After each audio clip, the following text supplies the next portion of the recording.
Hello everyone, good morning. Hope you all are fine. I'm Kalani Trivedi, continuing the lecture of TY Become Sam 6, that is of English subject. We are at the last phase of 7th unit. The new market space, billionaire investors look beyond the earth. Written by John Senior. John Senior દ્વારા લખાયેલો એક article જે Financial Times weekend લંડનના editor છે.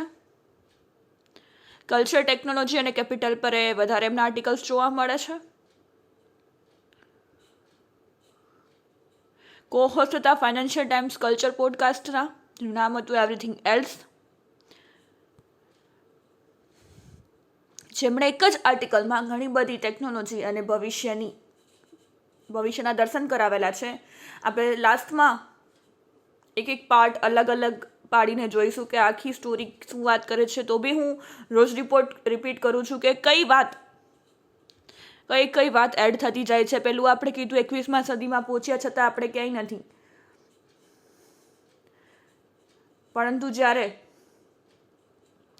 1960 અને 70નું બાળક હતું એવું વિચારતું હતું કે એક દિવસ અવકાશ પર જવાશે, પૃથ્વી સિવાયના ગ્રહ ઉપર જવાશે.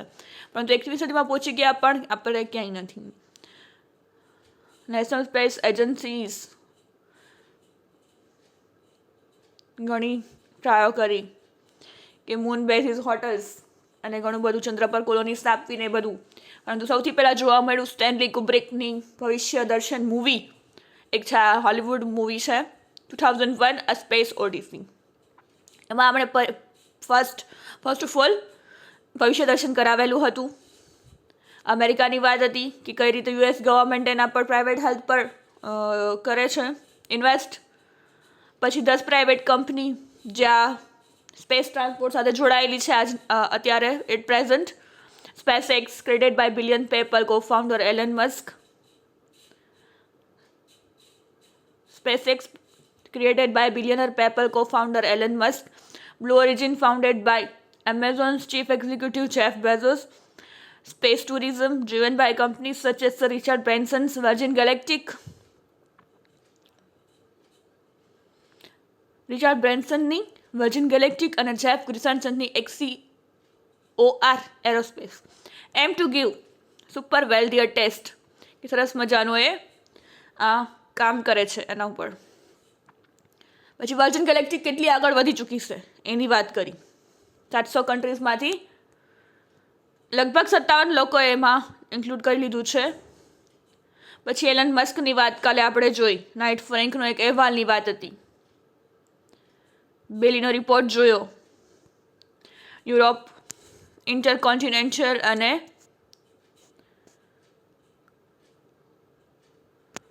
પોઈન્ટ ટુ પોઈન્ટ ટ્રાન્સપોર્ટેશનની વાત જોઈ આપણે. જીવનને બહુગ્રહોવાળું બનાવવું, કઈ રીતે બનાવવું, કઈ રીતે પોસિબલ છે એની આપણે વાત કરી. કઈ રીતે એલન મસ્ક જે કામ કરે છે, 42 year old founder of SpaceX tells me we won't compete with companies like Virgin Galactic. અમે વર્જિન ગેલેક્ટિક જેવા લોકોની કંપની સાથે કમ્પેર કરતા નથી, તેની સાથે હરીફાઈમાં કમ્પીટ ઉતરતા નથી. They are in the little like our rockets are 100 times bigger. અમારા રોકેટ્સ તો 100 ગણા એનાથી સારા છે.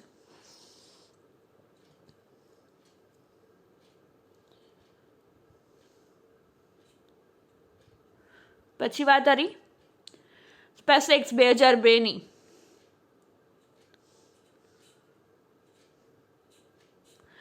જે ઇન્વેસ્ટરની વાત કરી, કઈ રીતે એ લોકો મંગળ ગ્રહ પર નાસાને બધાના પ્રોજેક્ટ્સની વાત કરી.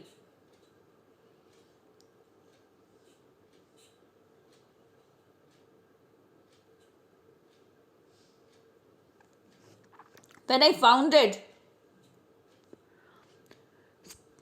SpaceX, development in space transport and rocket technology had essentially frozen. જે આપણે કાલે વાત કરી હતી, આપણું તો એપોલો લુનાર મિશન, એપોલો અને જો મિશન હતું, નાસાનું બજેટ 4%માંથી 0.5% સુધી નીચું જતું રહ્યું છે એની વાત કરી હતી કે 2025માં હોપફુલી જે એલન મસ્કનું છે એ ફાઇનલી ફર્સ્ટ પર્સન એ લોકો લેન્ડ કરશે માર્સ અથવા તો મૂન પર, તો એની વાત કરી માર્સ ઉપર, સોરી.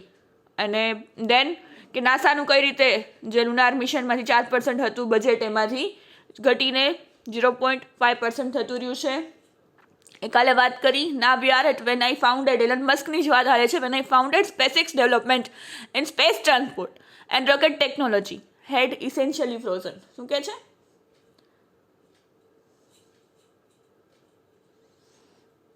જ્યારે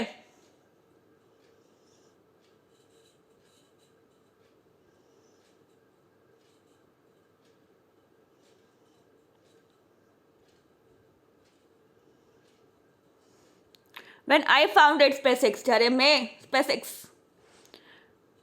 ડેવલપમેન્ટ ઇન સ્પેસ ટ્રાન્સપોર્ટ, જે સ્પેસ અવકાશમાં ટ્રાન્સપોર્ટ કરવું અને rocket technology had essentially frozen. શું કે છે?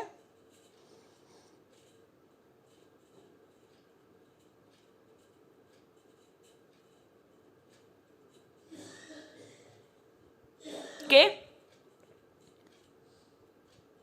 જ્યારે સ્પેસએક્સની સ્થાપના કરી ત્યારે અવકાશ પરિવહન, જ્યારે મેં ફાઉન્ડેડ એટલે કે એમની સ્થાપના કરવી, જ્યારે મેં સ્પેસએક્સની સ્થાપના કરી ત્યારે અવકાશ પરિવહનના રોકેટ ટેકનોલોજી વિકાસ આવશ્યકપણે સ્થિર થઈ ગયો હતો. ફ્રોઝન એટલે સ્થિર થઈ ગયો હતો. સેઇઝ મસ્ક, એવું મસ્ક કહે છે, એલન મસ્ક.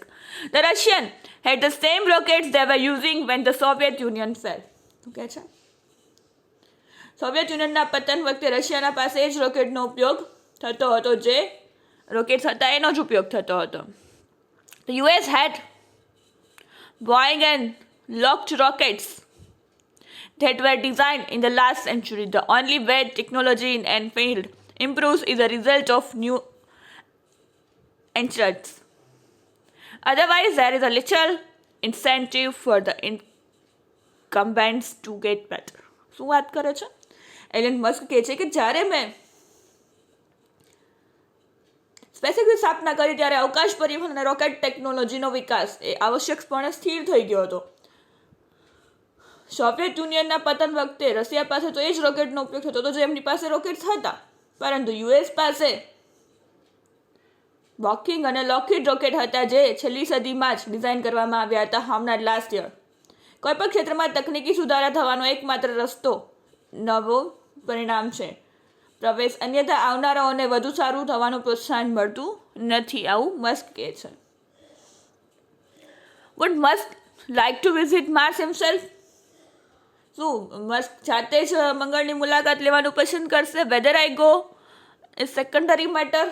તો હું જાઉં કે કેમ તે ગૌણ બાબત છે, હી સેઝ, એ કહે છે, એવું કહે છે. This needs to be established for the good humanity. શું કહે છે? માનવતાના સારા માટે આ સ્થાપિત થવું જરૂરી છે. However, he understands why so many people are skeptical about the idea of establishing a human settlement on Mars. શું કહે છે? શું કે તે સમજે છે કે મંગળ ગ્રહ પર માનવ વસાહત સ્થાપિત કરવાનો વિચાર અંગે શા માટે ઘણા લોકો શંકાસ્પદ છે. તે કહે છે કે મસ્ક કહે છે કે માનવતાનો પ્રયાસ કરવો તે સૌથી વધુ મુશ્કેલ બાબતમાંની એક છે, અને લોકો પર હજી શંકા છે કે ભાઈ મંગળ ગ્રહ પર રહેવું શક્ય બનશે કે નહીં, કે ત્યાં જવાશે કે નહીં. The Chinese national space administration, ચાઇનાની છે સ્પેસની છે, આપણે કેમ જેમ ઇન્ડિયાની છે ISRO, Indian space research organisation, એમ ચાઇનીઝ નેશનલ સ્પેસ એડમિનિસ્ટ્રેશન શું કહે છે? It is on target to achieve manned flights to Mars in the 2040. But there are other more eye-raising projects planned by the private sector that aim to get there sooner. શું કહે છે? Chinese national space administration એવું કહે છે કે 2040માં મંગળ ગ્રહ પર માનવ ઉડાન પ્રાપ્ત કરવાના લક્ષ્યાંક પર છે એ લોકો, પરંતુ જે ખાનગી ક્ષેત્રે પ્રાઇવેટ કંપનીઝ આયોજન કરેલા અન્ય છે, થોડા લોકો આંખ બતાવે છે એવા લોકો, અન્ય પ્રોજેક્ટ પણ છે જેનું લક્ષ્ય ત્યાં પહોંચવાનું છે, એવા ઘણા બધા લોકો છે ત્યાં કામ કરે છે. 2040માં ચાઇનીઝ નેશનલ સ્પેસ એડમિનિસ્ટ્રેશન એવું કહે છે. The Dutch blazed a trail in reality. Dutch લોકોની વાત આવી. Television with the creation of Big Brother. શું કહે છે? ડચ લોકોએ બિગ બ્રધરની રચના સાથે રિયાલિટી ટેલિવિઝનમાં એન્ટ્રી કરી છે.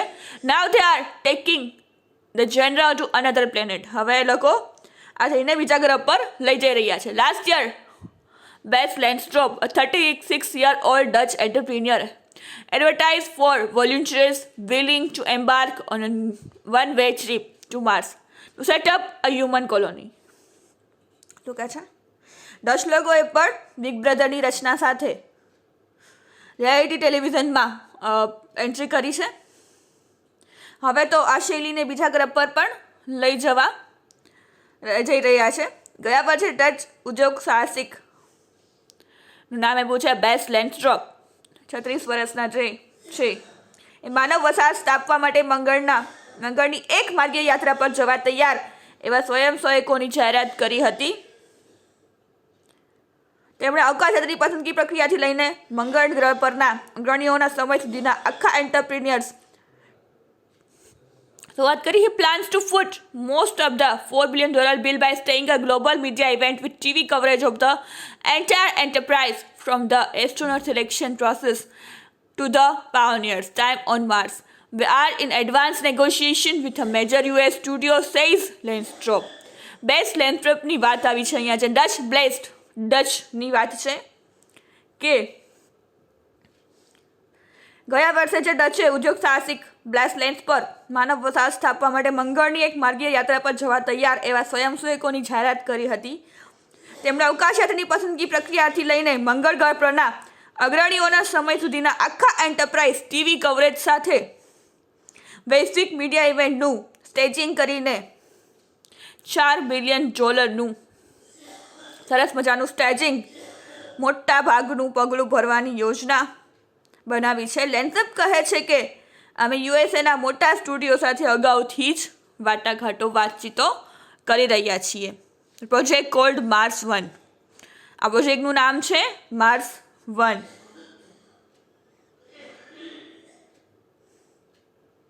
મંગળનું નામ આપેલું છે. Has signaled its intent by partnering with Lockheed Martin, the company contracted by NASA to build some of its spacecraft. We aim to get there by 2025. શું કહે છે? આ સ્ટુડિયોનું મંગળ માર્સ તરીકે નામ ઓળખાતા પ્રોજેક્ટમાં locked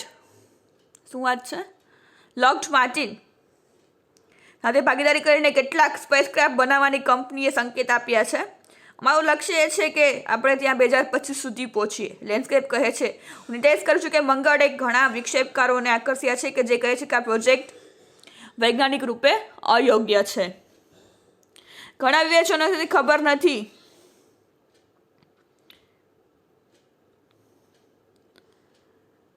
A lot of critics don't know the details of our plan. એમને અમારા પ્લાનની ખબર નથી. He retorts. And so far they haven't pointed out a single problem that we haven't been able to find solution for. અને હજુ સુધી તેઓએ એક પણ સમસ્યા નિર્દેશ કરી નથી જેના માટે અમે કોઈ સમાધાન ન શોધી શક્યા હોય. We haven't been able to find solution for. જે આપણે પહેલાં વર્જિન ગેલેક્ટિક અને એલન મસ્કની વાત ઉપર ચડ્યા હતા. હવે નવું એક ફેઝ આવ્યું જેમાં આપણે વાત કરી છે Chinese national space administration, Dutch લોકો કઈ રીતે, બધા અલગ અલગ દેશોના પ્રોજેક્ટ્સ કઈ રીતે ક્યાં કામ કરે છે, એ લોકોનો શું ટાર્ગેટ્સ છે કે 2025માં પહોંચશે, કોઈક 2040માં પહોંચશે, કઈ રીતે મંગળ ગ્રહ ઉપર એ લોકો પહોંચશે, ત્યાં કોલોની સ્થપાશે, ત્યાં આગળ ભવિષ્ય કેવું હશે, એવું અલગ અલગ પ્રોજેક્ટ દ્વારા અલગ અલગ લોકોના અલગ અલગ દેશોનું કઈ રીતે જે ભવિષ્ય દર્શન અને એમના ઉપર કામ કેટલું ચાલી રહ્યું છે એની આ વાત. This is all about today's lecture. We will continue in the next lecture. So thank you for listening. Have a nice day.